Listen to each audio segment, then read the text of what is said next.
Nang makita ni Juan Bautista na paparating ang Mesiyas, ipinahayag niyang si Jesus ang kordero ng Diyos na siyang nag-aalis ng mga kasalanan ng mundo. Kung ating titingnan, ito na po yung pinakasukdulan sa pagpapakilala ni Juan kay Jesus.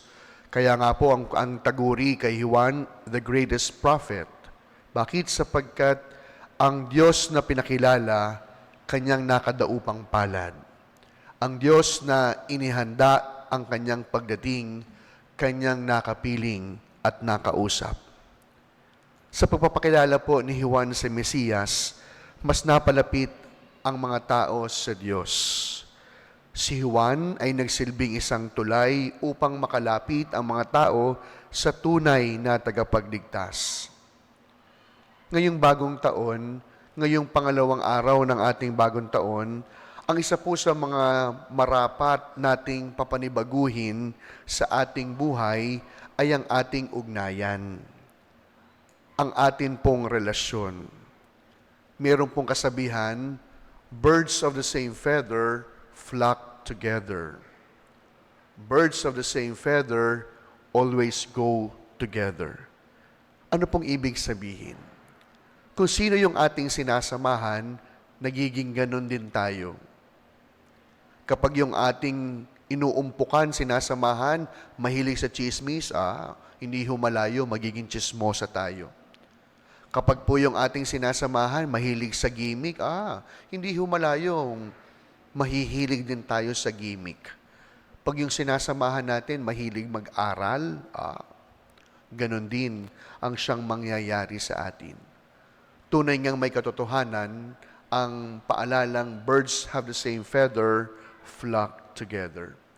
At alam po ninyo, malimit po na sinasabi ko po sa mga kabataan, hindi lamang dito sa ating parokya, o kaya yung mga kabataang na nagliligawan. Ano po iyon?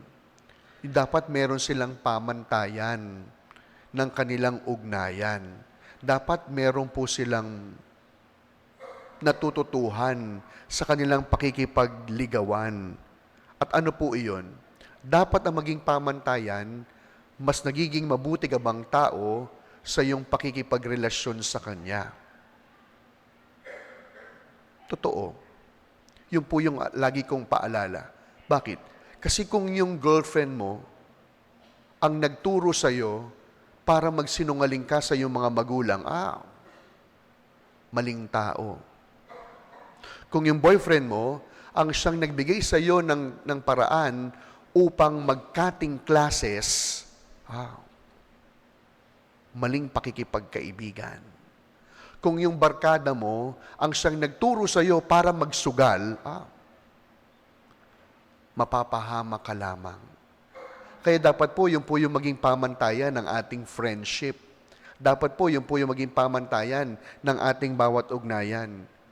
Ang aking mga kaibigan ay tumutulong sa akin upang mas maging mabuting tao. Alam nyo, paano nyo po malalaman yan?